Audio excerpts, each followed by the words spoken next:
So welcome to the Dirt Trail Running Podcast. We are here at the Ornery Mule Racing Trailhead in Crystal Lake, Illinois. This is the home to the Dirt Podcast studio. We have our offices, warehouse, and showroom here. The OMR Trailhead is located on the Illinois Prairie Path and across the street from Three Oaks Recreation, where they got fishing, boating, and a beach. The lake has a great view out our front window. We're having a lot of fun learning about the Prairie Path. The Prairie Path is North America's first successful rails to trails conversion. We have a link to the trail on our website, ornerymuleracing.com. The trail goes for many miles, both directions. And so today in the studio, we got Crystal the Pistol. With the map of the Illinois Prairie Path. And we have Natalie Brunson. Say hi, Natalie. Hello. So everybody knows your voice. And then we have Steve Streaker. He's directing behind the scenes. And Luke Milkey is filming us. So Natalie is a mother of 9 kids. Maybe I'm exaggerating this a little bit. I don't know. Like 5 dogs, 6 cats, a dozen chickens. Homeschool teacher, run leader for the Coyote Running Club. That's a lot to juggle. We do have a lot going on. You probably have more pets than I actually even said.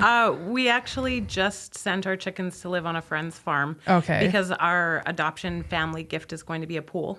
And they ate all of our grass, so our entire backyard was just mud. And I was not thinking that chickens in the pool was going to be a great experience for anyone. So we have just sent them, but we currently have 2 dogs, 5 cats. We just had 2 hamsters pass away, and we have a frog named Floyd, who we love very much. Oh. He is a tree frog, and he always looks like he's smiling. Aw. So cute. So I've been to Natalie's house, and you look around. She's a homeschool teacher, and it's just a big learning experience on all the walls. I was out at Rockford State Park. I was doing an event there, and she made me homemade spaghetti sauce with zucchini noodles that she grew from the zucchinis in her front yard.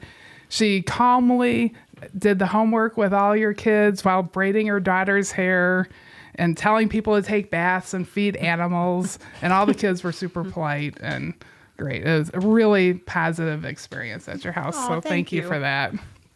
And so you want to tell us a little bit about your kids?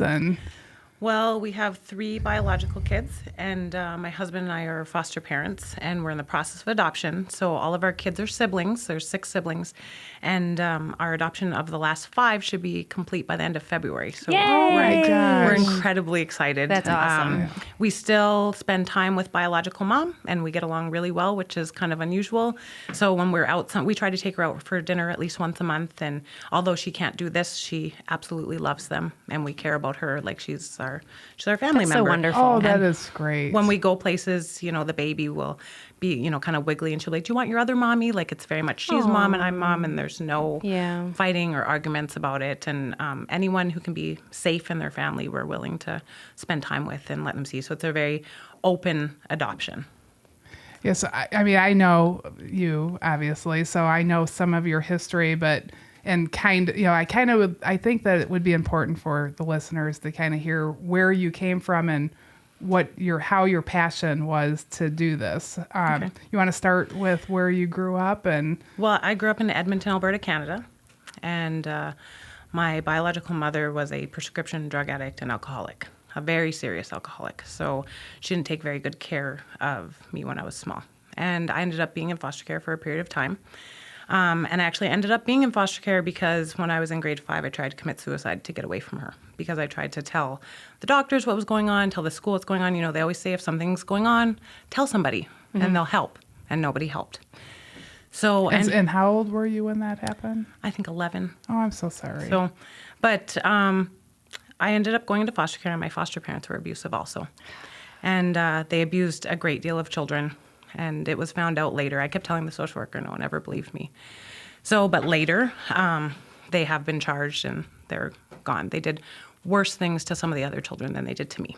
But I knew that when I grew up, I just wanted kids to know not everybody's awful. Somebody will take care of you. Someone will love you.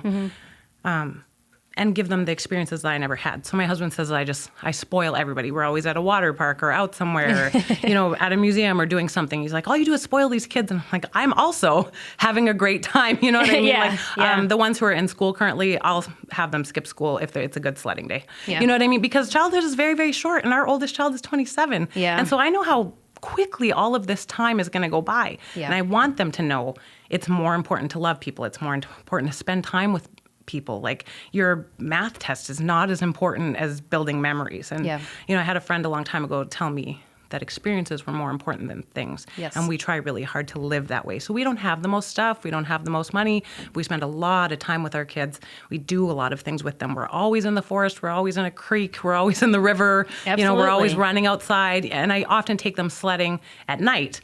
And I'm like, because it's an experience. Mm-hmm. There's less kids here. We get this hill all to ourselves. And you have that little bit of autonomy of you're out and it's pitch black out. I take them running sometimes at night because things look different at night, and everybody's always afraid to be outside at night. I'm like, no, these are experiences that you need to have. So getting 9 kids ready to go someplace, like, you guys take a couple vehicles, or actually, when we knew that our one son's 5 siblings were coming to live with us, we bought a table that seats 16 from IKEA, and we bought a 15-passenger van.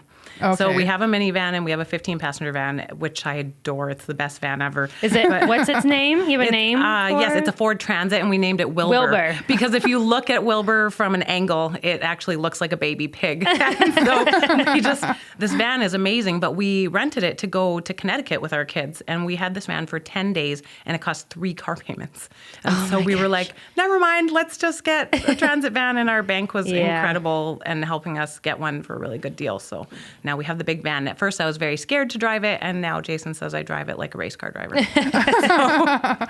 Everybody else needs to move because you're bigger than That's pretty much it. Kaylee, the other day, she was like, do you know that Natalie's car is called Wilbur? Like, she was telling me all about Wilbur. I know, she is my buddy. We talked about so many things when she walked with me at the race to go and get my jacket. I just really enjoy her company. So Kaylee is Crystal's daughter. Yeah. Yes. Yep. Yeah. And Kaylee was hanging out with Natalie at the Frozen Gnome a couple weeks ago. Oh, okay. They went on a walk together. Yes. Then I forgot that she asked if she could go for a walk with Natalie, and I'm like, where's Kaylee? Has anyone seen Kaylee? And then here they come just like walking back like doo-doo-doo. And I'm like, oh yeah, this was Natalie. And speaking of the Frozen Gnome, you ran the Frozen Gnome. I did run the Frozen Gnome, and I've mentioned to a couple people the first time I ran the Frozen Gnome, it was awful. It was like the coldest weather in the history of man, and I was wearing... was exactly what it was supposed to be. Yeah, so it was the first time I ever ran. It was awful, and I was freezing to death, and my friends were like, you're not being yourself. You're so angry and filled with swear words. And I'm like, okay, well, I'm always filled with swear words, just maybe not this angry. Yeah. But so that time was not great for me, but this time was awesome because it was, just cold enough, and there was a little bit of ice rain, and there was lots of mud, and I love running through the mud puddles and splashing everybody, and everybody's like, oh no, what do we do? The mud. And I'm like, ha ha, Hulk splash and go through. So I had a fantastic time. That's probably the best time I've had in a really long time at a race. I really enjoyed it. Oh, that's good. So, I ran right through the middle of those mud. Everyone's skirting around them, and I just go right through the center of it. I saw people trying to get the mud off their shoes on the other side of it. Yeah. And I'm like, do you not think this is going to happen again? It was really fun. Well, did any of the kids run with you? No, not this time. They Okay. did not come this time. They do want to do more races this year than last year. I was injured last year, and so we didn't do as many things as we normally would. So this year they're all in, let's do all of the things. And they've been coming on a couple of my group runs at 5 o'clock in the morning. So they're getting ready for summer. Yeah, so I was just someplace, and people were talking about your group runs. Oh, we were at the... up in Madison at a trail film festival. Really? And people came to her and they said, oh, Natalie's there 5 a.m. every single time. That's hilarious. She plans all kinds of stuff. Tell us what kind of things you do. So my trail name is Flipper. And they say it's for nice reasons, but I don't believe them. I think it's because I have giant size 12 men's feet. So they said, it's like, no, you're friendly like the dolphin. And I was like, I don't believe you. So at 5 a.m. on Fridays, I try and have a group run, and I change the location so people see the different areas where we run. And this is all in the Rockford, Illinois area. Yes, the Rockford, Illinois area in Winnebago County. And we have a lot of great places to run. So we change the location each week, unless it's like really How many awful parks out. you were telling me about one of the things, but tell me, you said a lot of great places. How many parks is there? So our county forest preserve has 43 forest preserves in my Winnebago County, gosh. plus there's Rock Cut State Park, plus there's 3 conservation forests run by the Park District, on top of all of the multi-use paths. So there's a Perryville path that goes all the way into Rock Cut. Rock Cut actually has a path that goes on 173 into the forest. They're just adding another one inside the state park. There's the Mel Anderson Memorial Path, which is on the west side, and then there's the Rock River Recreation Path right next to the river. Wow. So we have a ton of places to run in So Rockford. anybody listening, if you Go to look at- Winnebago County. Please. It's amazing. Yes. Yeah, So- because you get kind of bored running at all your regular places. So, Yeah. and you can hook up with Natalie and find some good spots. 5:30 in the morning, right? Yeah, it's 5 o'clock in the morning. But for Flipper Friday, the night before, I bake something homemade every time so that there's a treat for you in the morning. So we bring coffee and I bring some sort of treat. So I'm you run moving to around. Rockford, man. Yeah, you just run around with me and I'll give you treats. That's your tribe there. So it's a lot of fun. People don't realize just how many spaces we have and how they're all kind of connected. The one thing we need in Winnebago is Spring Creek Road needs to get a path that goes from the river path to the Perryville path, because that would actually connect all of Rockford. If anyone listening that works for Winnebago Yeah. County, get on that. That is the one thing we need. I think that Natalie should charge that Yep. that movement. Yeah, it would be amazing. We actually, one of our parks, Atwood, which is run by the Park District and actually has a raptor display. There's some raptors there that cannot live in the wild anymore, and so they're there and you can watch them be fed at 1 p.m. Oh, cool. And they actually have like a sleepover in the summer that you can pay and have a sleepover with your kids or with your scout group or whatever in the park. But they just redid a ton of their trails and their multi-use trails, and they did such an incredible job that I've spent a ton of Sundays just hanging out in the park because there's always something new to see. And they did our turkey trot there this year, and the Tour of the Trail 6 Mile was there this year. Oh, nice. But it's just incredible. Like when they started doing it, it's really the cyclists who kind of spearheaded the movement, but they did an incredible job on this. That's on this awesome. park. I love raptors. Oh. That's really cool. It's really a fun park. There's lots of hills, and you get to cross the river. There's a beautiful bridge, and it's just such a nice park. But it's nice that it's there for everybody. There's a bike fixing station and new parking lots. And Is it the Rock River that runs through there? I think it might be the Kishwaukee. Kishwaukee? Actually. Okay. It's the park itself is kind of in New Milford, so it's just on the edge of Okay. Rockford. Gotcha. But it's an amazing park.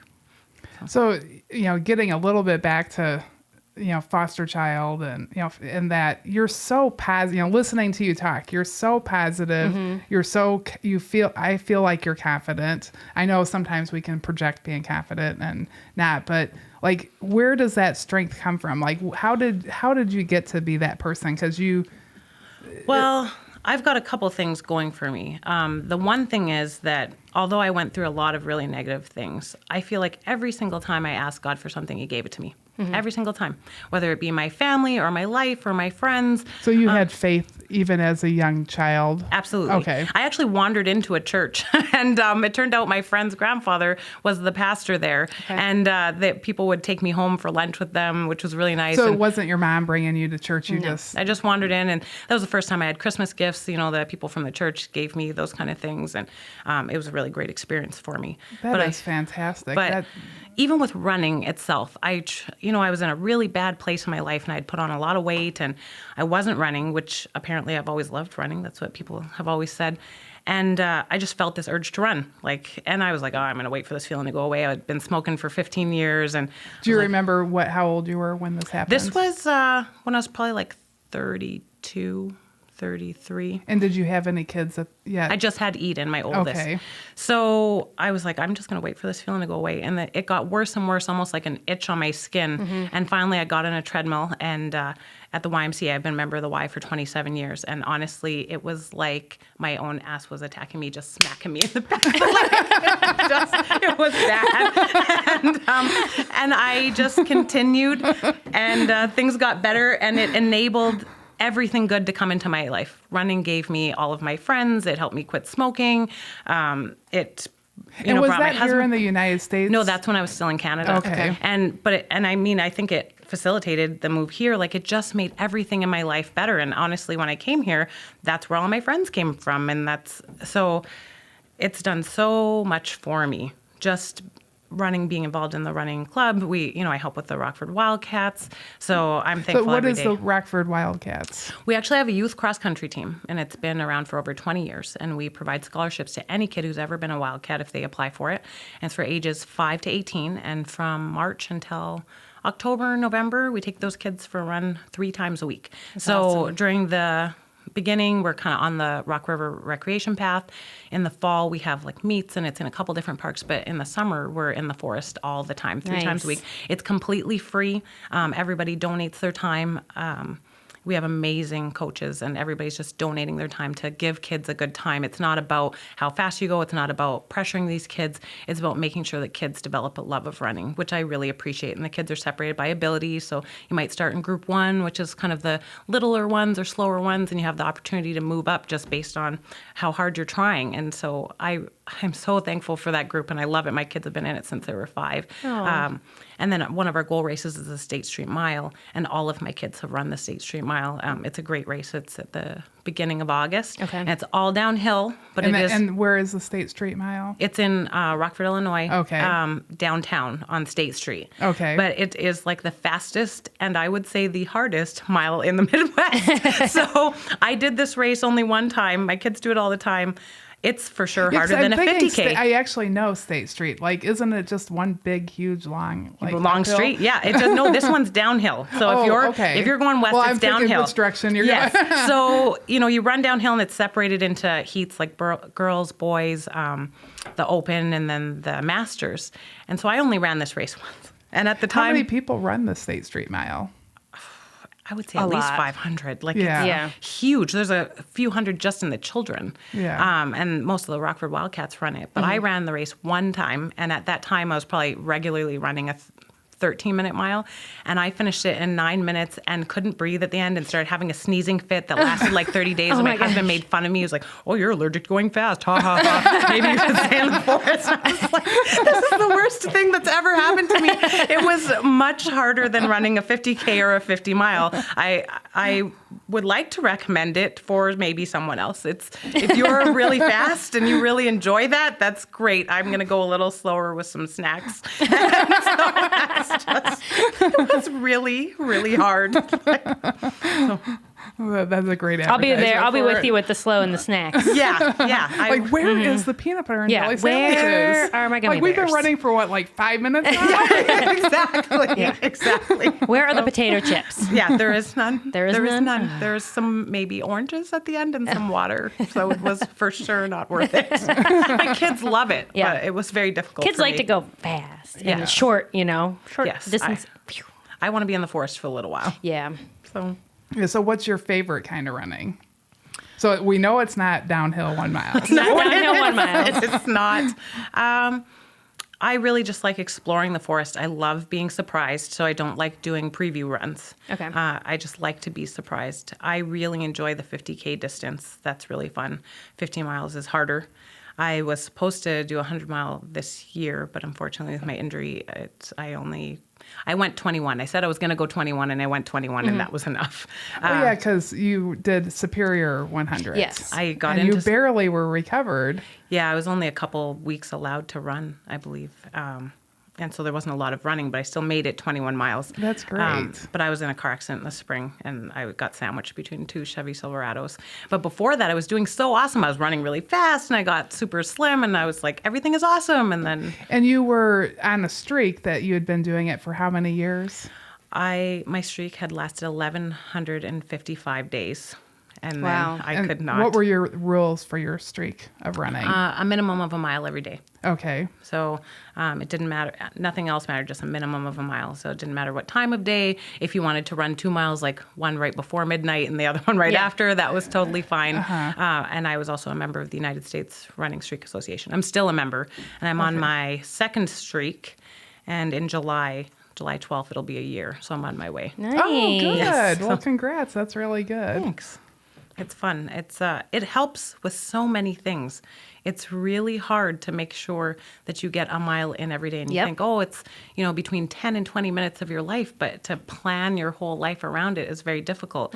And it actually gives you a lot of endurance for other things, because I've had races that I didn't train for, but I was running every day, and I've had PRs, like even at the 50K distance without training, just Yeah. because I ran every single day. Yeah. Yeah, because consistency is the Consistency. most important thing, and you obviously were consistent.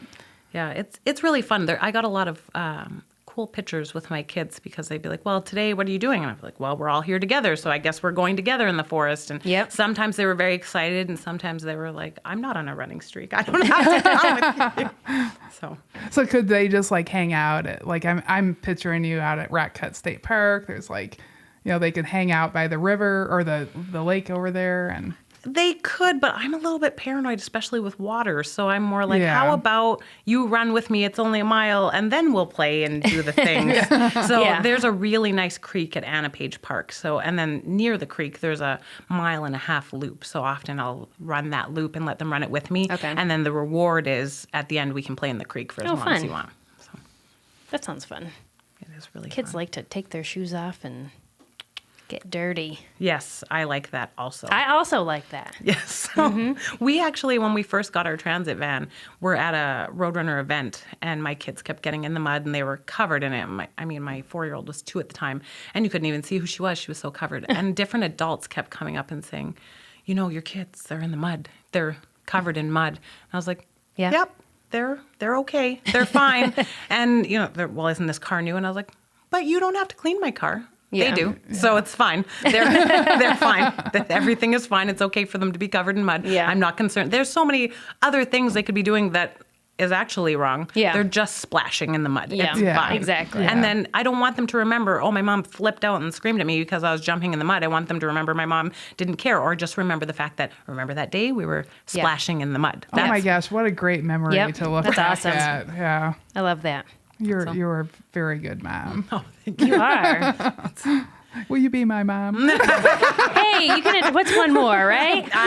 At this point, it really doesn't Well, we matter. do need to go out there because she's been wanting to take me out on some trails. And when we first started Oh, doing yeah. it, we both think I got injured right around the same time. I think so. Well, and I would also like you to come and run the fall trail run, because you don't get to run as much. You're always having to do the things for everybody else to run. I do. So- But Steve made me sign up. And, well, Crystal was already signed up.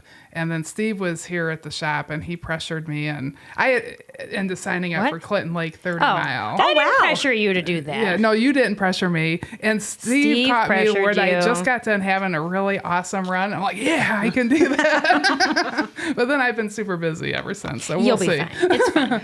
We're gonna have to get on. So I need some training miles. Oh, well, come hang out in Rockford. Maybe I should do that 1 mile a day.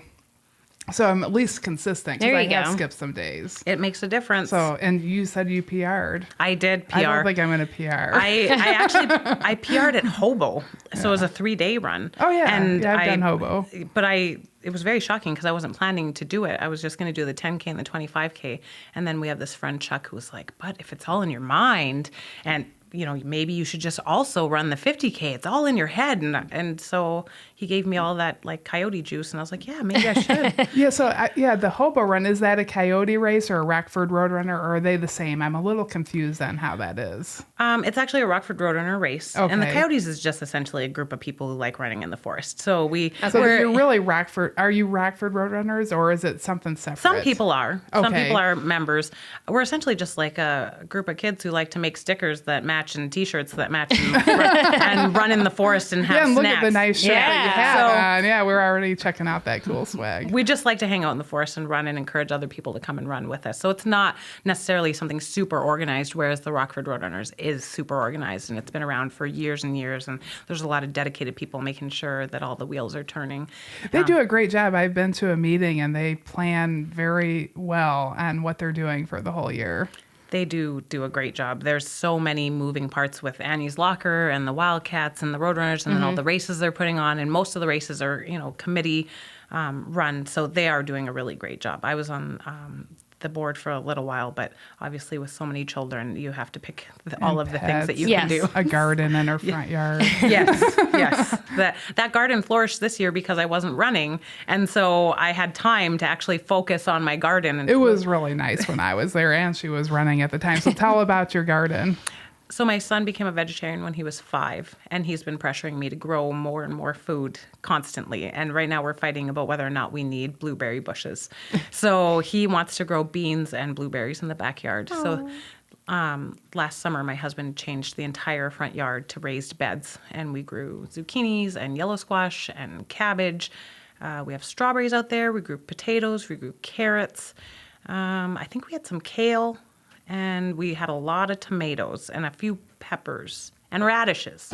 Oh, I love radishes. Oh, Was and it enough to eggplants. feed the family, or did you still need to supplement? We eat a lot of produce, like a lot of produce. So certainly for the summer, it took up at least half of what we would normally buy for produce. We had Okay. cucumbers too. So And it was much tastier than what you could buy, probably. absolutely. So yeah. they were always picking and we were always eating, but we still would buy more because there's certain things like I'm not great at growing lettuce for some reason. So we would buy lettuce a lot. Okay. But our cucumbers were great. Our zucchini was great. I still have zucchini in the freezer now that I'm still making bread for Flipper Friday. Okay. Nice. Ooh, yummy. Yeah. Oh, that bread. You gave me some of that bread at Hennepin, right? I'm sure that I Yeah, did. Yeah, it was so good. Yep. I'm always carrying around bread like, here, have a snack Here, with me. have some snacks. Yeah, do you want to be friends? I Have love some it. snacks and run in the forest. So. Yep. Yeah, so your son's a vegetarian. My daughter's a vegetarian. How did that come about? Did you? Well, because he's homeschooled, he can study whatever he wants. Like he Yeah. still has to do reading, writing, and arithmetic, but whatever he's interested in right now, he's really interested in Native people. But before he wanted to know where our food came from. Okay. And so he watched a few documentaries, and the conclusion that he came to was that we did not have to be cruel in order to eat meat, but our farming system was being cruel. And Yeah. since they were hurting the animals, he didn't want to be a part of it. He said there was ways to slaughter them without hurting them. You know, there's sometimes animals are being dipped in hot oil while they're still Yeah. alive. Yeah. And he was just adamant he wasn't going to be a part of it. And it was very upsetting for my husband at first, I think, because men are just so tied up in meat being manly. And he was like, he can't make that decision. He's too young. I'm like, And he was 5? he was 5. That's crazy. And so I said, well, he has a parent to support him who will make him actual food. So I think it's going to be okay. And because you're only juggling food for 8 other people. Yeah, 9 right? other people. well, we just start the food vegetarian and then add meat later. Yeah. Okay. So it worked out very well, and we thought, oh, he'll change his mind. He used to really like bacon, so we're like, oh, he'll change his mind. This won't last. But he's 13 now, and it has Wow. lasted. His one thing is he doesn't like fake food. So, Okay. you know, he'll eat like a veggie burger, but those things are pretending to be chicken Yeah. or whatever. He won't eat any of that. Yeah. Yeah. He wants real beans. He wants rice. He wants edamame. He wants real things. Yeah. His only thing that he does like is the soy chorizo. Okay. But if you go and buy him some sort of vegetarian item from the freezer section, chances are he won't eat it. Okay. Yeah, they make like some bean burgers. Like they're bean burgers. They're not like fake burgers. Yeah, he'll have some of that, but Yeah. he has asked me to learn how to make them from Okay. scratch. And Oh, I'm like, so you're like, Sure. What? Yes. and I'm like, or you could learn to do that Yeah. yourself. You're Yeah. 13. So he's starting to learn to make stuff on his own and cook on his own, but he just likes real food. He likes real vegetables, Good for real him. fruit. So That's awesome. he's tall and skinny. He's already 5'11" at 13. Oh, my. Size 14 shoes. oh my gosh. So he's a big guy. So do the kids get to wear hand-me-downs and stuff? I can't even imagine getting clothes for that many kids. 100% everyone is wearing hand-me-downs. I Yeah. go out and buy them things sometimes. I've been so fortunate that our Coyote Running group has been so incredibly supportive of me being a foster parent and an adoptive parent. And as soon as somebody's kids grow out of things, they're immediately bringing them over to my house. Oh, that's great. It's been great, like Jessica Mavis and Dawn Thrall. There's so many people. Pamela Gaspark-Payne brought me blankets, like just twin blankets and sheets and everything when the kids first came. You know, people have given me bunk beds. Like there's so many people who've been helpful Yeah. in this process that I'm so thankful for. My friend Janelle brings me things constantly. She's always bringing me toys or clothes or something, and I am so thankful because there's so many of them. Yeah. Yeah. You know, but so they've been well clothed for this time. People have been really, really supportive Good. of this, and it's funny because I think that doesn't happen for everybody, and we should probably start to think of foster parents like new parents, like. bring them diapers, bring them food, bring them dinner, because, we went from 4 kids to 8 kids. And for me, it was fine. I already had 4. It was okay. But I know for some people, that's really difficult. Yeah. Having somebody new in their house is really difficult. I have a close friend who, when kids get to her house, it's always awful. There's always so many crazy behaviors and whatever. And I've been blessed that when kids come to my house, there's always a honeymoon period. So everybody's always really good for the first couple months before they let their crazy out. And, but that doesn't happen for everybody. Yeah. And I just think people need a little more support, and people just seem to forget that foster parents are so worried about, why is that kid doing that awful thing? Why are those kids behaving so badly? Well, because they have special needs because of all the things that have happened, and they're completely traumatized, and you could drop any of us in a different situation than we're used to, and we're probably going to act out too. Yeah. So people are so much more concerned about children's behavior than how we can love them and make them feel more comfortable. Yeah.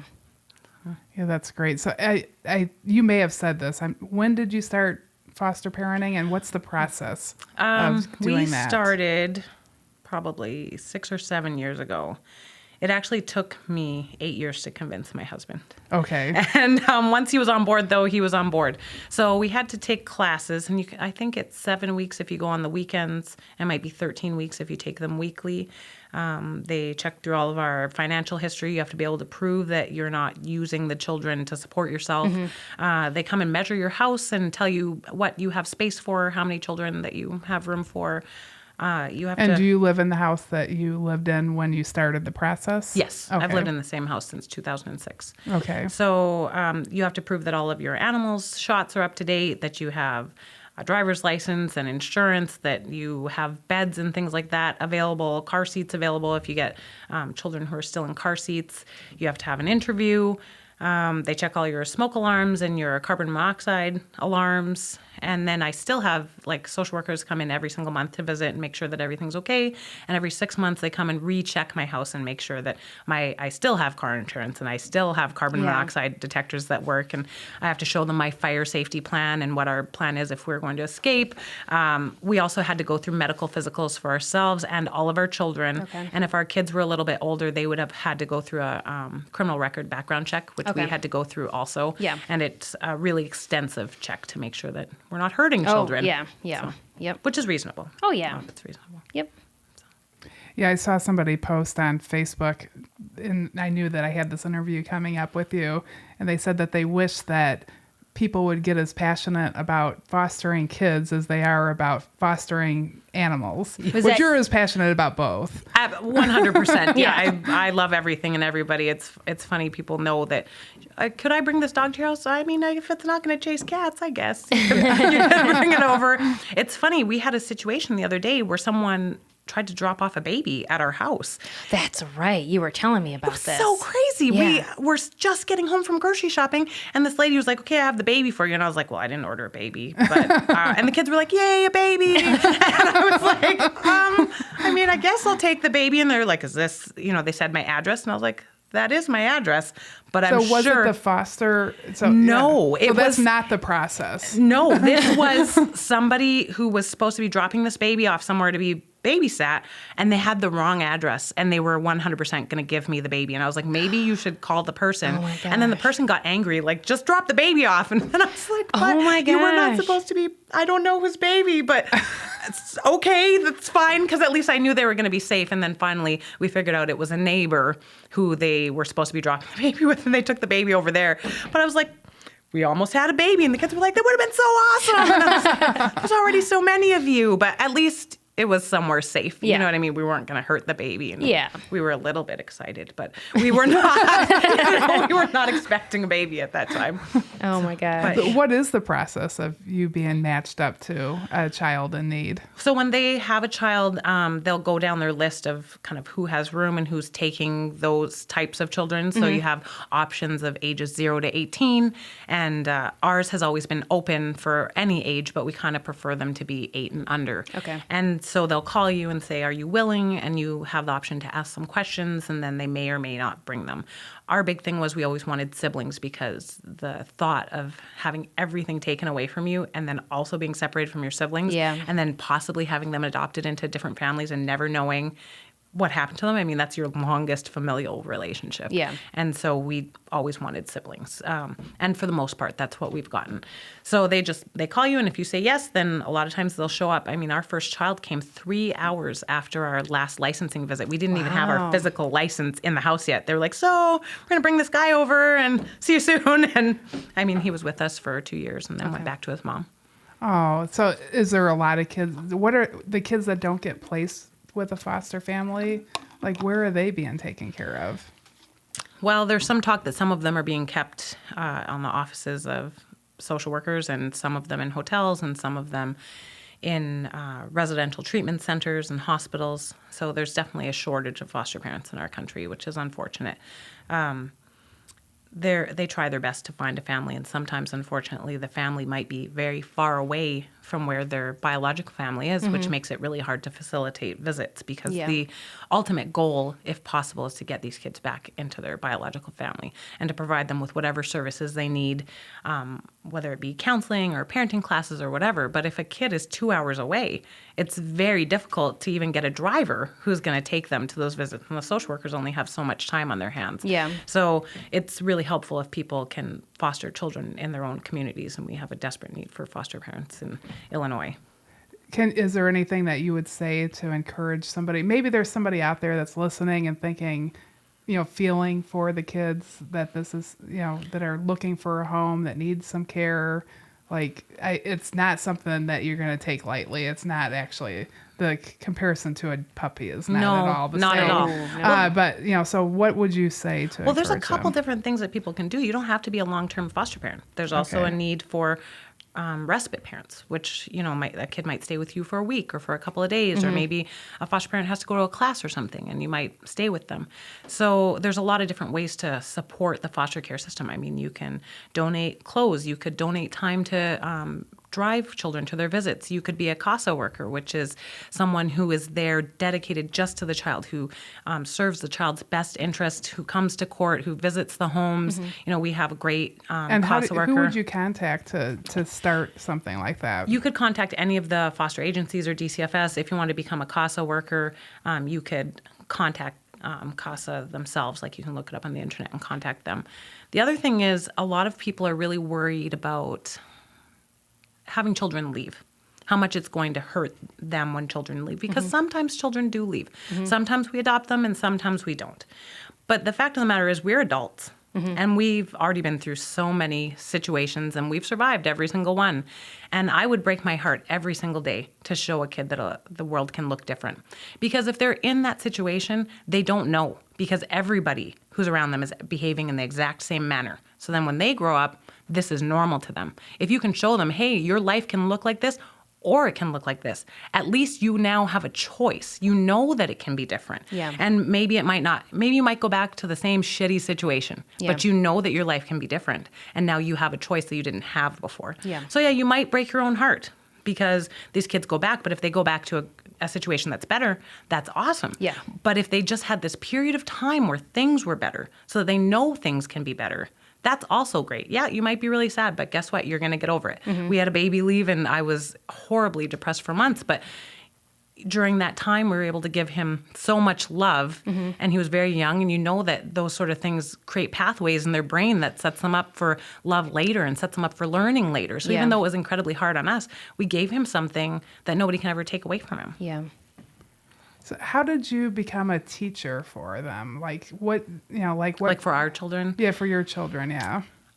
So my daughter, when she was in Canada, was in a semi-private military school. Okay. And when we came here, she went to school, and she was like, they're just kind of like, the teachers are swearing, the kids are swearing, and they're just kind of trying to calm everybody down. They're not really teaching anything. And my daughter wanted to go into a math degree, and she was like, I'm going to need to be homeschooled. I was like, I don't think I have patience for that.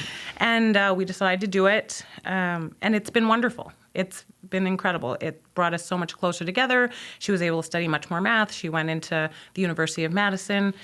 It was great. But then I also thought about our sons, and I thought about the things going on in our country. And I did not, my son, I'm a black woman, my children are black. I don't want anyone telling them who they are. I want them to discover who they are. I want them to decide what they want to do with their lives. And I think that there's a negative view of boys altogether in our country, but especially Black boys. And so I want them to learn to love learning, and I see the light in their eyes with regards to learning every single day. Yeah. And I have children that have to go to school because they're still in foster care, and I don't see that same light.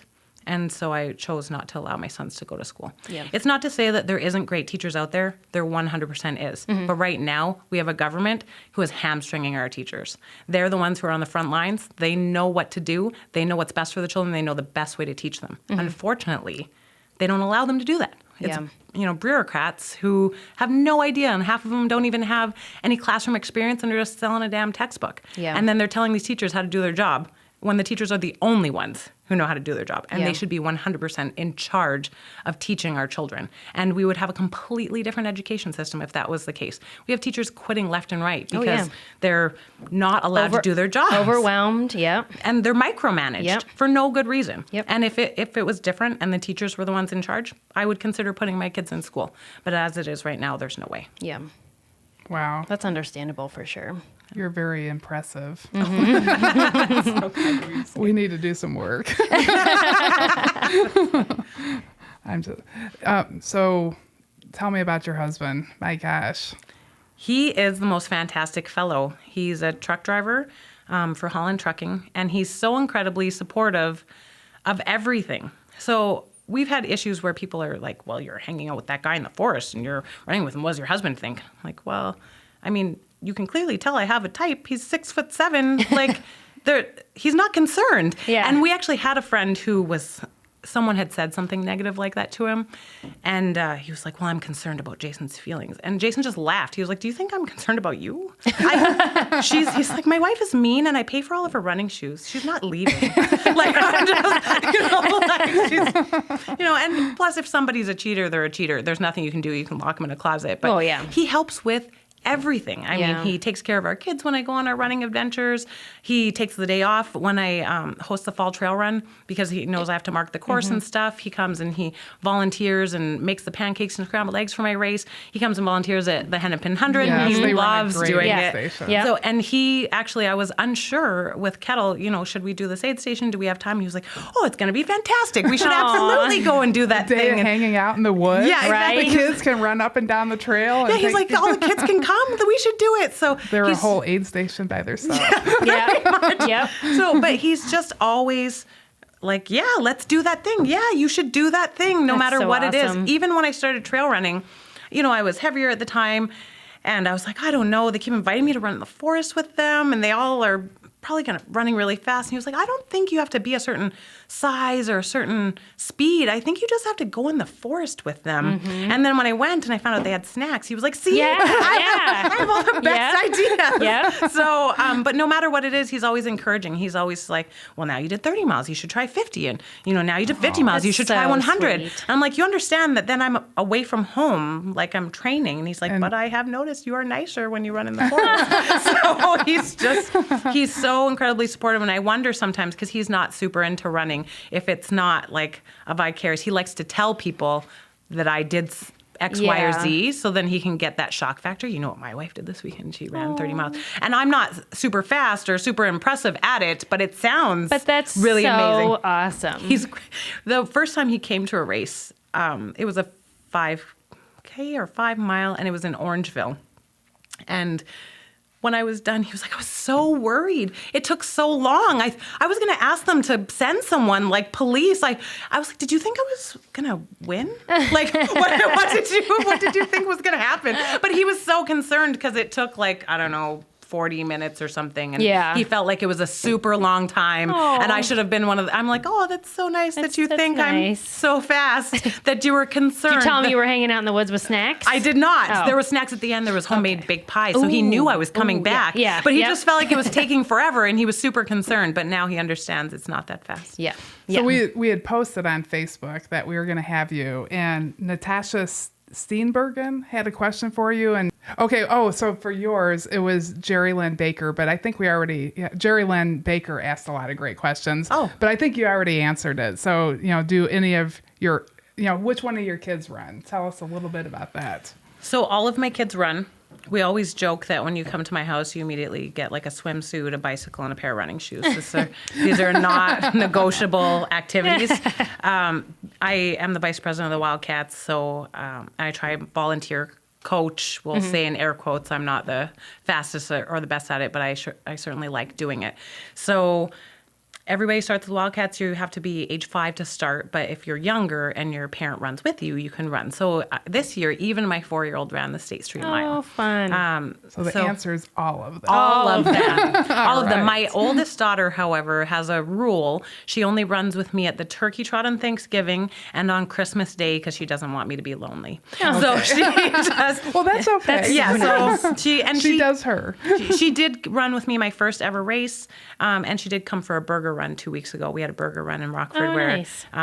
you could run either 2 or 5 miles, and then We went really a need to burger get to joint. some more Rockford runs. Just need to move to Rockford. It's a lot of fun. Well, thank you so much, Natalie. It was truly enjoyable. and Yes, Thank you thank for having you. me. It's so good to see you. Oh, it's good to see you too. I thank you so much for having me. It was a big surprise. Well, good. So be sure to follow our Ornery Mule Racing YouTube channel and follow our podcast and leave us comments and suggestions. And we also want to hear about other people in the community that you want to hear from. And visit us at the Ornery Mule Racing Trailhead. If you see the dirt mobile outside, then come on in. We'll have a hot pot of coffee or some water for you. So thank you for listening. Thank you. Thank you.